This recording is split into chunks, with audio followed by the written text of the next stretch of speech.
Bir mövzuya toxunmaq istəyirəm ki, keçmişdə də o mövzuya toxunmuşduq. O da şükür mövzusudur. Şükür mövzusu hesab eləyə bilərsiniz ki, dinin gözəlliyi mövzusunun bir şöbəsidir, hissəsidir. Çünki şükür eləyən insan dindən, imandan, həyatdan, yaşamaqdan ləzzət ala bilər. Şükür insanın imandan ləzzət almasının açarlarından biridir. Xatırlayırsınızsa, mən söz vermişdim ki, bu mövzuya qayıdacam. İmam Hüseyin əleyhissalamın 40-ında və Peyğəmbərimizin şəhadətində bu mövzuya işarə eləmişdim. Sonra da mənə müraciətlər çox oldu ki, bu mövzuda daha artıq məlumat əldə eləmək istəyirik. Ona görə də istədim ki, bu cümədə və əgər qalsa gələn cümələrdə də şükür mövzusuna işarə eləyim. Yadınızdadırsa demişdim, şükür çox böyük bir fəzilətdir. Çox bir dəyərli bir xüsusiyyətdir. Və onun dəyərli olmasının, fəzilətli olmasının dəlili olaraq Qurandan ayə demişdim. Ki Allah Quranda buyurur, وَقَّلِيلٌ مِّنْ عِبَادِيَ الشَّكُورِ buyurur, mənim bəndələrimdən az bir qismi mənə şükr eləyir, şükr edəndir.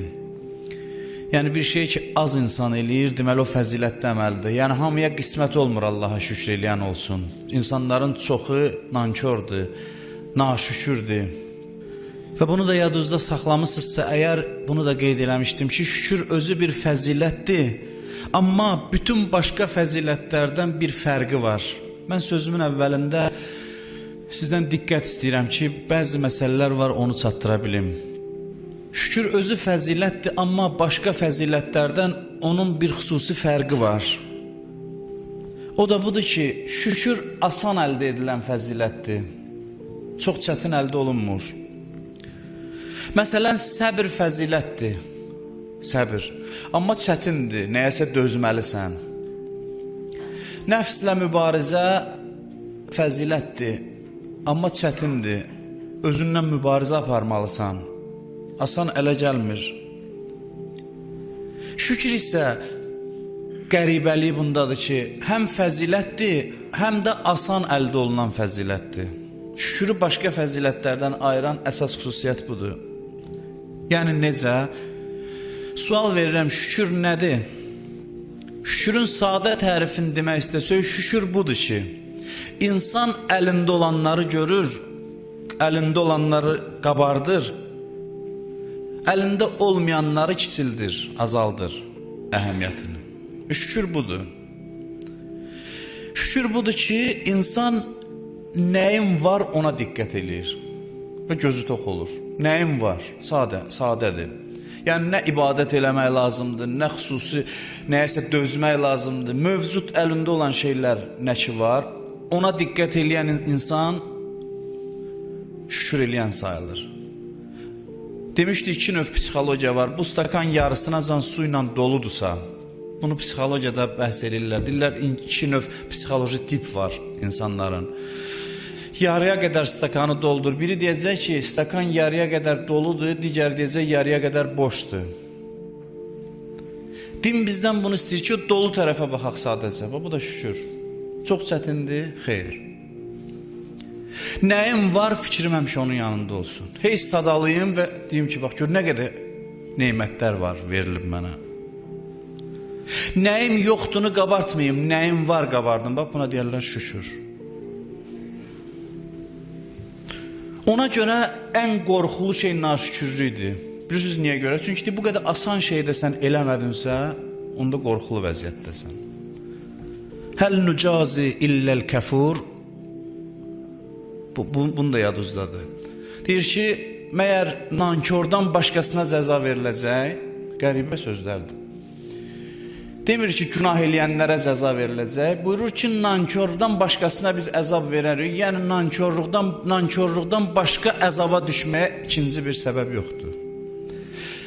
Yəni, bu o qədər asan məsələdir ki, bu qədər neyməti insan görməsi sadəcə lazımdır. Bunu da eləmirsə, Peyğəmbər buyurur ki, sizin üçün günahdan çox naşükürlükdən qorxuram.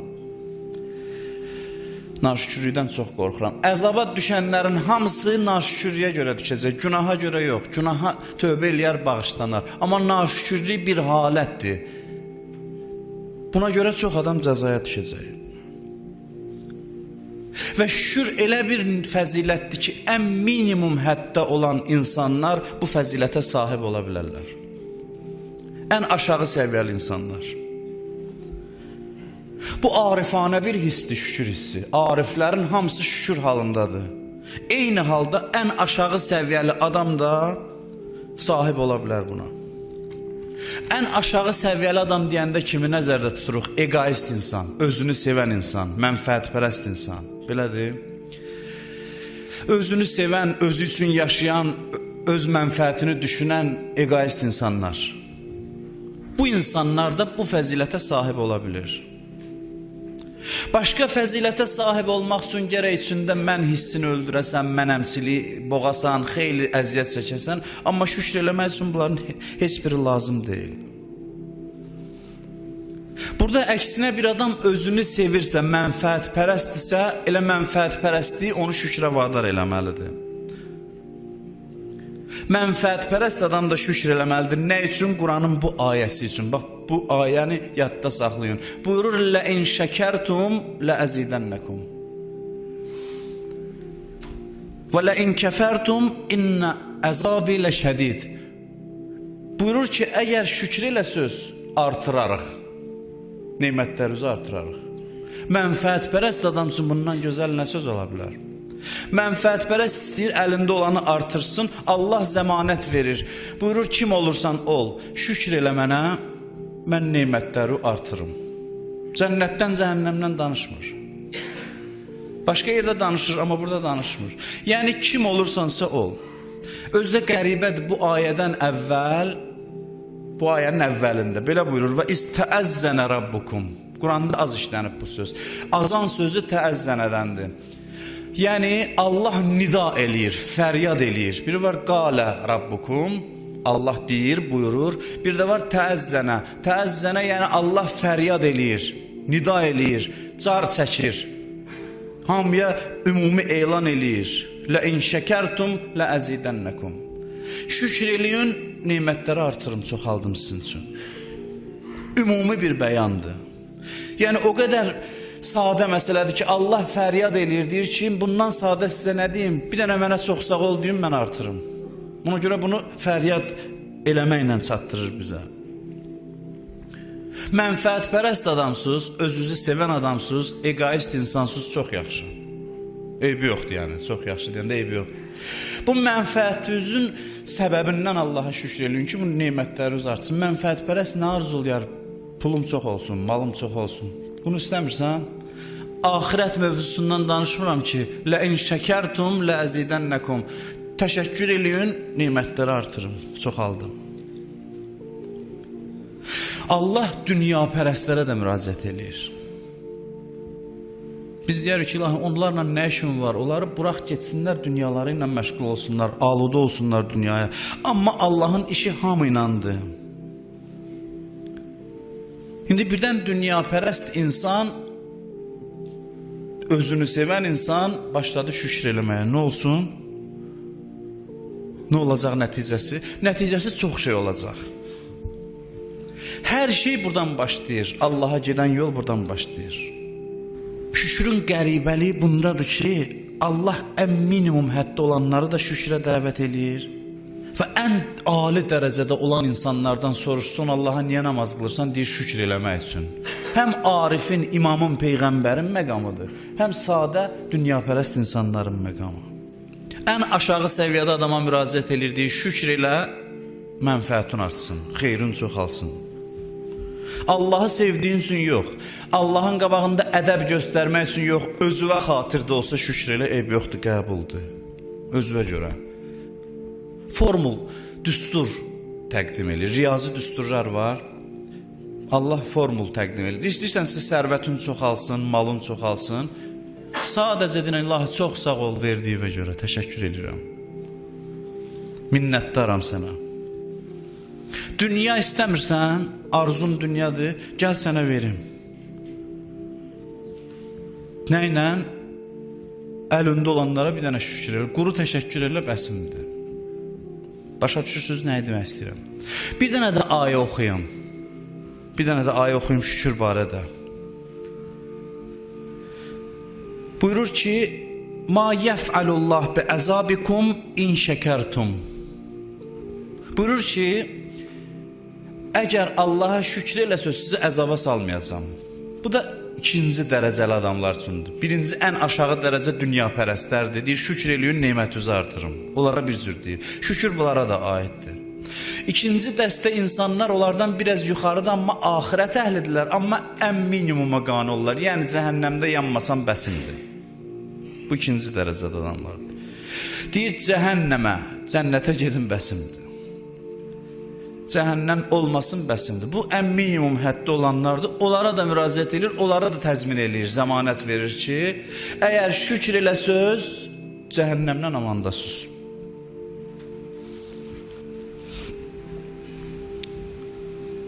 Axırda buyurur və kənəllah şakirən əlimə. Allah özü şükür eləyəndir, yəni təşəkkür eləyəndir. Təşəkkürün cavabında təşəkkür eləyir. Bir Allah sonsuz neymət verir. Allahın müqabilində deyir, təşəkkür edirəm. Allah da buyurur ki, indi bu şükürünə görə mən də ona təşəkkür edirəm.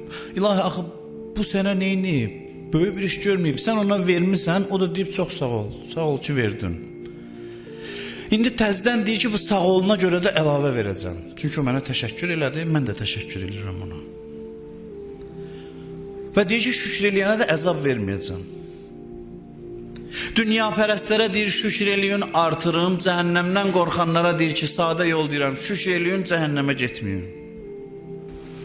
Hamıya şükrün faydası var. Allah hamı ilə öz dilində danışır və şükrün universallığı, gözəlliyi bundadır ki, şükür nəfslə cihad kimi deyir ki, deyəsən bunu başqalarına necə aid eləyək. Şükür dünyapərəst insanlara da aiddir. Özünü sevirsən, sev, səndən işim yoxdur, amma şükür elə verdiyimə. Şükür elə, təşəkkür elə, öz xeyrivə görə ki, neymətləri artırım. Bunlarla da dil tapır Allah, hamı ilə dil tapır. 2 dənə sual verirəm.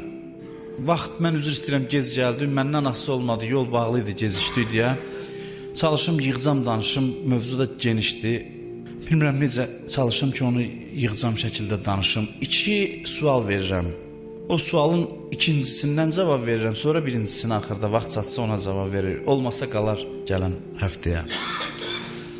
Birinci sual budur ki, niyə bəs? Niyə dünyapərəst insanlar Allaha şükür eləmir? Bir halda ki, eşidirlər ki, şükür eləyənlərin neyməti artar. Bəs mənfəətpərəstdirsə, özünü sevəndirsə, niyə ona xatirdə olsa şükür eləmir? İkincisi də budur ki, bir adam ki, dünyapərəst adamdır, onun şükür eləməyindən ona nəsə fayda olacaq? Mənfəətdən əlavə, neymətlərin çox almasından əlavə, nəsə bir faydası olacaq ya yox? İkinci suala cavab verim. Cavab budur ki, bir insan dünyapərəstdir. Ölür də dünya üçün. Allah ona dünyanı verir, bu da deyir, ilahi minnətdaram. Minnətdaram, təşəkkür edirəm sənə. Bunun üçün eləyir ki, Allah əlindən almasın, daha da artırsın. Bu ki, ilahi minnətdaram dedi, Allahın əlinə bəhanə düşür. Allah mələklərə baxır, deyir, baxın görün, bəndən məni yad elədi. Nəyinə görə, dünyasına da görə olsa. Hər halda bildi ki, mən ona verirəm, mənim bəsimdir. Bu təşəkkür elədi. Çox şey istəmir Allah bizdən. Hədisdə var, neymət verdi, şükür eləyin, günah elədiniz, istiğfar. Çətindir. Sənə bir şey verdi, dinən çox sağ ol, günah elədin, dinən bağışla. Bu 2 şey deyir hədislər bizə. Bir dünyapərəst adam öz mənfəətinə görə Allaha şükür elədi. Var da belə adamlar ki, qorxur, hey istəyir, razı salsın, şükür, qorxur ki, əlindən alınlar, hey şükür eləyir. Ancaq dünyasına görə elədi. Onun ürəyində bir nur yaranır bu şükrə görə.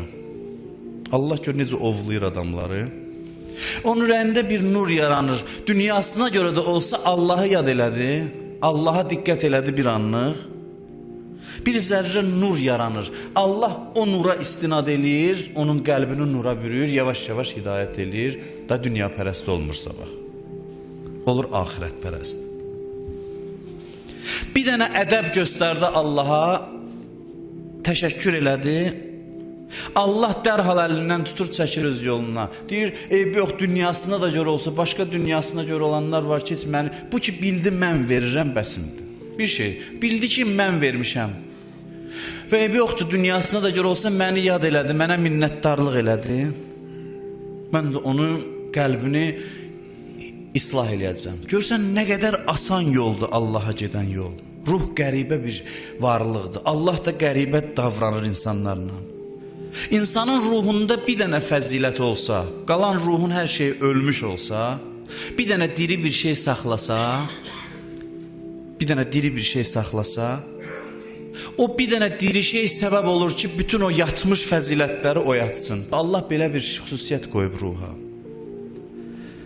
Allah hamımızın ürəyində bir zərrə nur axtarır ki, ondan yapışsın, ürəyimizi düzəltsin. Onun ən asanı şükürdür. Şükür heç nə tələb eləmir. Heç namaz da qılmırsan. Deyirsən, çox sağ ol, minnətdaram. Bunu təkrar elə, Allah mələklərə deyir ki, baxın görün, bu məni yad elədi. Hər nəyə görə olsa, məni yad elədi. Məni xatırladı. Bu mənə bəsdir. Mən bunun qəlbində o yatmış başqa fəzilətləri bu bir fəzilətin hesabına oyadacam. Şükür etdisə, ən aşağı adam olsa da Allah başlayır ondan haqq hesaba və başlayır onu uzatmağa. Bir dənə təşəkkür elədi və səlam. Məcazi desək, məcazi mənada desək, Allah özünü öldürür şükür eləyən adam üçün. Məcazi mənada desək. Desin, ilahi bu böyük bir iş görməyib axı. Çətin də bir iş görməyib. Allah deyir mələklərə, yox, siz bilmirsiniz, bəndən məni yad elədi. Neymətin dalında, arxasında məni gördü. Gördü ki, mən verirəm, mənim bəsimdir. İndi görün ondan necə davranacam. Onu çəkəcəm salihlərin yoluna. İlahi, o sənə heç nə verməyib, verə də bilməz. Sən vermisən artıqlaması ilə, bu da bir dənə çox sağ ol deyib. Allah deyib, bir dənə çox sağ olu bəsimdir ki, onun hər şeyini dəyişib. O mənə təşəkkür elədi hər nəyə görə. Mən də özümə layiq ona təşəkkür eləyəcəm. Allah çox həssasdır şükür məsələsində. Ən sadə fitri hisdir. Balaca uşaqdır, heç məktəbdə görməyib bir şey verəndə deyirlər ki, nə deyərlər, deyir çox sağ ol. Bu fitrətdə qoyub. Deyib, bu fitrətin ən zəif nurunu da içində saxlayıbsa mənim bəsim. Fitrətin ən zəif, yarananda hamı bunu bilir ki, bir yaxşılığa təşəkkür eləyərlər. Mənfəətpərəst olsa da fitrətin bu zəif nurunu saxlayıbsa, mən onu sağaldacam. Rahatdır Allaha gedən yol. İnsafla cavab verin, öz ürəyinizdə cavab verin ki, rahatdır, Allah nə istəyir insandan? Bir şey axtarır ki, ondan yapışsın, onu da eləmir bəziləri. Görsən nə qədər rahatdır Allahla davranmaq, Allaha bəndəlik eləmək. Ona görə cəhənnəmə gedən adamların haqqıdır cəhənnəmə getsin. Cəhənnəmə gedən adamlar doğrudan da layiqdirlər cəhənnəmə. Demir mənə nəsə elə. Deyir, mən sənə verim, sən bir dənə çön mənə dinən ki, çox sağ ol, minnətdaram və salam da. Bu bir dənə çox sağ olun əvəzi olaraq səni dəyişəcəm. Sən ürəyində nur yaradacam. İndi bunu da bir bəndə eləmirsə, layiqdir cəhənnəmə getməyə. İnsafən layiqdir. Belə Allah ola, belə Allahı ola, bir insan cəhənnəmə getsə onun haqqıdır. Əgər bir xırda işə insanı cənnətə aparırsa, bir xırda işə insanın taleyini dəyişirsə, indi gör bu necə adamdır ki, gedib cəhənnəmə düşür. Allah rəhimsiz deyil ki, kimisə cəhənnəmə aparsın. Gör bu nə qədər rəzil insandır ki, cəhənnəmə gedir. Gör nə qədər alçaq insandır, üzr istəyirəm sözümə görə. Yol çox rahatdır Allaha gedən yol və şükür ən rahat yollardan biridir. İnsanlar ona görə cəhənnəmə gedəcək ki, bu rahat yolda getmədilər. Zəhmət çəkib çox sağ ol demədilər. Ona görə Peyğəmbər buyurur ki, günahdan çox naşükürlükdən qorxuram sizin üçün. Naşükürlük sizin axırıza çıxacaq. Bir ana Peyğəmbər baxırdı səhabələri ilə. Ana uşağını axtarırdı, itirmişdi. Mən bir dəfə görmüşəm, ana dəli həddə çatır uşaq itəndə. Görmüşsünüz bəlkə də, bir dəfə mən görmüşəm ki, necə haray həşirlə uşağını axtarır. Deyir, qaçdı ora-bura, Peyğəmbər də baxır səhabələri ilə. Bilməm, kömək də elədilər, uşağı tapdı, deyir, bastı bağrına, əzizləyir uşağını, ağlayır. Peyğəmbər baxdı, dedi, bu ananın balasına məhəbbəti nə qədərdir? Çoxdur, dedilər, bəli, bu elə demək olarsa ki, balasından başqa heç kəs istəmir. Bunun elə istədiyi yeganə varlıq varsa övladıdır. Sonra dedi ki, heç bu ana öz uşağını odun içine atar, yandırar. Dedilər, yox, ağlasıqan bir şey deyil. Buyurdu ki, Allahın sizə mehribansılığı bu ananın mehribansılığından qat-qat artıqdır. Allah razı deyil bir bəndəsi geçsin, cəhənnəmə düşsün. Bəhanə axtarır, onu da tapa bilməyəndə insan özü bütün yolları bağlayandan sonra da yol tapa bilmir, onu nicat tapsın, nicat versin ona, onu xilas eləsin. İndi gör nə qədər alçaqdır bir insan ki, cəhənnəmə gedir, Allahın bu qədər rəhməti ola. Ən mənfəətpərəst adamlara müraciət edir, deyir ki, dünya istəmirsən, bir dənə şükr elə, artırım, dünyova görə şükr elə. O da dünyasına görə şükr eləyir, bu bir dənə şükründən yapışır, deyir, bu ki, mənə təşəkkür elədi, indi mən gör onu artıqlaması ilə dünyadan başqa axirətində verəcəm. Yavaş-yavaş içində olan başqa xəstəlikləri sağaldır, olur xoşbəxt insan. Dünyasını da abad eləyir, axirətində. Mən sizə müraciət eləyib və özümə müraciət eləyib bunu deyirəm. Nə zaman görsünüz ki, Allahla əlaqə öz zəifləyib, imanı hərdən deyirlər, imanım zəifləyib, gördünüz ki, ruhsuzdur ibadətləriniz, kökünü şükürdə axtarın. Harada naşükürlük eləmişəm ki, bu başıma gəlib?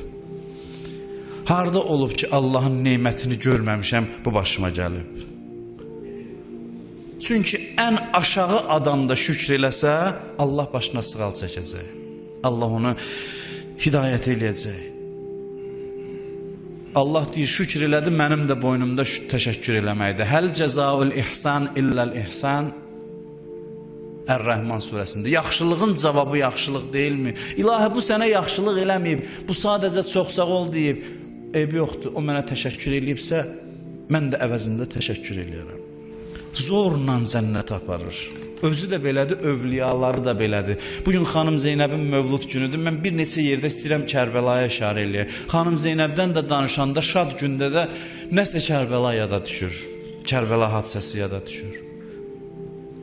Allah necə özüdür, övliyaları da onun rəhmətinin təcəllasıdır. Cəmaatdan çox şey istəməyiblər. Biz küfəlilərə niyə görə bu qədər lənət oxuyuruq? Ona görə ki, adam da deyir Hüseyni öldürər. Necə ola bilər insan Hüseyni öldürsün İmam Hüseyin əleyhissalamı? Necə ola bilər? Əfsanələr danışırlar, nağıllar. Muğamla da bəzən oxuyurlar, cəmaata təsir qoyur. Deyib, bir ana var idi, oğlu ona parlatır quyunun içinə. Çox eşitmişsiniz bu əfsanələrdən. Olmayan sözlərdir, cəmaat düzəldib. Quyunun içinə atır ki, öldürsün. Deyib, yaxınlaşır quyun ağzına baxmağa ki, ana öldü ya, yox, ana da aşağıdan deyir, oğlum ehtiyatlı ol, yıxılarsan quyuya. Bu hekayənin əsli var. Əsli Kərbəladadır. Əsli budur ki, İmam Hüseyin can verir, uzanıb Ömər Səd yaxınlaşır başını kəsməyə, əfsanə düzəltməyə ehtiyac yoxdur. Ömər Səd yaxınlaşır başını kəsməyə, İmam Hüseyin ağa baxır, deyir, Ömər Səd səndən daha alçağı tapılmadı bu işi görməyə. Yəni orada ona kömək eləyir ki, heç olmasa başımı kəsmək cinayətinə şərik olma. Ömər Səd qayıdır. Bu da Allahın övliyasıdır. Bu da Allahın dostudur, Allahın imamıdır, Allahın sifətləridir, bunlar da təzəssüm olunub. Ona görə biz bu insanlara aşiq olmuşuq. لَاِنْ شَكَرْتُمْ لَأَزِيدَنَّكُمْ Siz təşəkkür eləyin, mən də artırım. Sözümü yekunlaşdırıram. birinci sualın da cavabını verim. Vaxt qaldı deyə cavabını verim. Amma çox qısa cavabını verim. Bir halda ki, bildik və ən dünyapərəst adam özümü sayıram. Bunlar sizin içinizdə. Bildik ki, təşəkkür eləsə, bir mənfəətpərəst adam da başa düşdü ki, şükür eləsə, Allah nemətini artırar. Sərvəti artırar. Dünyasını abad eləyər. Bəs niyə görə mənfəəti üçün də olsa cəmaat şükür eləmir Allaha? Bu səbəb nədir? Özünü sevən adam özünü sevirsə doğrudan, özünü sevmək səbəbindən şükür eləsin ki, Allah da artırsın. Niyə eləmir? Bir söz deyim, sonra Qurandan cavabını deyim bu sözün və sözümü yekunlaşdırım. Allah özü bizim içimizdən mənfəətpərəstlik, özümüzü sevmək hissini qoyub, bir nə üçün? Ona görə ki, dinə tərəf gələ bilək. Özümüzü sevməsək, nə qədər desələr cəhənnəm var, vecimiz olmayacaq. Çünki özümüzü sevmirik. Yanacaqsan deyəcəksən, yanacaq fikir başa düşəcəksən. Çünki özünü sevmirsən. Özünü insan sevməsə, nə qədər cənnətdən danış, cənnətə tərəf getməyəcək. Əslində din də elə özünü sevməyə istinad eləyir, o hissə istinad eləyir. İlkin mərhələdə dinə gələndə eybi yoxdur, axirət mənfəəti içində olsa gəl. Çünki bu hiss bizi vadar eləyir dindarlıq eləməyə. Bəs bəzi insanlar özünü sevirsə, Allah da deyir, sən şükür elə, mən də artıraram, bəs niyə bu şükrü eləmir? Onun cavabını Quran buyurur. Bunu da deyim, sözümü yekunlaşdırım. Buyurur, Nəsullah və ənsahum ənfusəhum. Buyurur, onlar Allah'ı unuttular deyə Allah özlərini unutturdu. Əslində bunlar mənfəətpərəst də deyirlər. Bunlar özünü itiriblər. Heç öz xeyrini ziyanını da bilmir. Əslində bu insanlar ki, İmam Hüseyni Kərbəlada öldürdülər, heç mənfəətpərəst də deyirlər sözün əsl mənasında. Çünki doğru mənada mənfəətpərəst olsaydılar, gəlib İmam Hüseynin yanında yer alardılar. Yəni Yezdin yolunda ölürdü də bu insan. Canından da geçirdi, amma hazır değildi Əlinin yolunda ölsün. Demək budur ki, bu insan əslində özünü də sevmir, özünü də itirib. Fantastik filmlər var, robotlardan çəkirlər. Mən çox baxmamışam, gənclər bəlkə də baxır. Cavan yaşlarımızda görmüşük. Məsələn, bir mərkəzdən onları kimsə idarə eləyir. Vay o gündən ki, o idarə etmə pultu keçdi bir pis adamın əlinə. O robotlar dünyanı dağıdır, insanlara ziyanlar toxundurur. O insanlar ki, Allah'ı tam həyatından çıxardıblar, o robotların misalı kimidirlər. Onlar artıq özünü də itiriblər. Onların pultu düşdüsə, o batilin, tağutun, zalimin əlinə, onlar onun iradəsini kör-körana icra eləməklə məşğuldular. Öz ziyanlarına da olur axırda vallah. Amma onun da fərqində deyirlər. Onun da fərqində deyirlər. Bunlar heç mənfəətpərəst də deyirlər. Bunlar özlərini unudub, özlərini itirən insanlardır. Ömər Sədlə İmam Hüseyin danışdı. Dedi ki, niyə gedib ona qoşulmuşsan? Dedi, ağa mənə rey mülkü söz verib. Rey mülkü söz verib. İmam Hüseyin gör hara qədər ona yol açır. Dedi, mənə rey mülkünü söz verib, imam dedi, ondan yaxşısını mən verərəm. Yəni gəldi, dedi, mənfəətpərəstsənsə, sənə də mənfəətpərəst dilində danışıram. İmam Hüseyin məsələn, Əbəlfəz ağaya demirdi ki, sənə bağ verəcəm. Bunun məntiqi ilə danışır ondan. Dedi, bağ istəyirsən, bağ verəcəm. Dedi, yox filan. Dedi, filan. 100 dənə bəhanə gətirdi. İmam Hüseyin dedi, çox bağın buğdasından da dadmayacaqsan. Heç nə qismət olmayacaq sənə. Dedi, yox, arpası da bəsimdir. Ələ saldı İmam Hüseyni. Dünyadan da oldu, axirətdən də. Əslində, məyər İmam Hüseyin əleyhissalam küfəllərə hakim olsaydı, dünya verməyəcəkdi onlara, verəcəkdi. Onlar dünyanı da yaddan çıxartmışdılar. Əslində, onlar özlərini unutmuşdular. Kimliyini yaddan çıxartmışdılar. Xeyir ziyanlarını itirmişdilər. İnsan mənfəətpərəst olarsa, kişi kimi mənfəətpərəst olar. Özünü düşünərsə də eyb yox. Onlarla da Allah bir tər yol tapır onları hidayət eləməyə. Amma vay o gündən insan özünü itirə, heç bilməyən nə istəyir, xeyrim nədir, ziyanım nədir? Şükrün əhəmiyyəti bu qədərdir. Özünü itirən insan həmin o robot vəziyyətinə düşür. iradəsi itir və artıq öz ziyanına başlayır hərəkət eləməyə. Əvliyauhumut tağut yuxricuhum minən-nuri iləz-zulumat. Buyurur, onların ağası tağutdur, onları nurdan qaranlığa çıxardır. Onlar görə-görə artıq uçuruma tərəf gedirlər. Sözüm bu qədər. İnşallah nəsib olsa, Allah qismət eləsə, gələn həftə bu mövzunu davam elətdirərik. Əuzu billahi mineşşeytanirracim. Bismillahirrahmanirrahim. İza caa nasrullahi vel fath ve ra'aytan nase yedkhulun fi dinillahi afvaca fesabbih bihamdi rabbika vestagfirhu innehu kana tawwaba. Sadaqallahul aliyyul azim.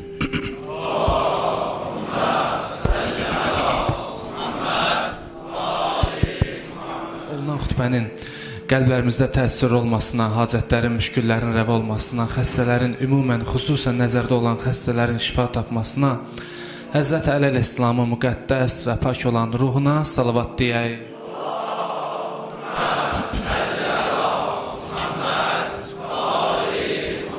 Bismillahirrahmanirrahim. Elhamdülillah Rabbil alemin. Vessalatu vesselamu ala Resulillahil emin. Habibi ilahina ve tabibi nüfusina Ebil Qasimil Mustafa Muhammed.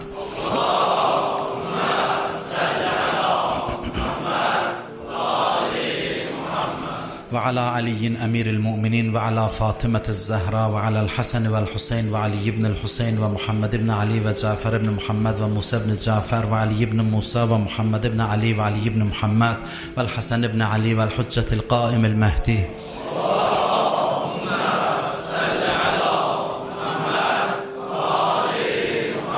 اللهم صل على جميع الأنبياء والمرسلين والشهداء والصديقين اللهم اغفر للمؤمنين والمؤمنات والمسلمين والمسلمات الأحياء منهم والأموات أوصيكم ونفسي بتقوى الله.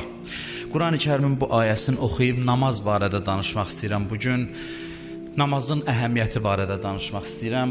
Allah Quranda Bəqərə surəsindədir bu ayə. Buyurur ki: "Vəstəinu bis-sabri vəs-salah və innəhə ləkəbirətun İlla aləl xaşiin." Buyurur ki, namaz və səbirdən kömək istəyin. Namaz və səbirdən kömək istəyin. Həqiqətən namaz təqvalılardan başqaları üçün ağır bir əməldir. Çətin bir əməldir. İnsanın necə bədəninin qidası var, cisminin qidası var. Yeməsə gücdən düşər, zəifləyər. Ruhun da qidası var. Bunu hamı bilir. Ruha da gərək qida verəsən güclü olsun. Verməsən zəifləyir, ölür. Gücü çatmır heç nəyə. Ruhun əhəmiyyəti çox böyükdür. Ruhun qidası neçə şeydirsə,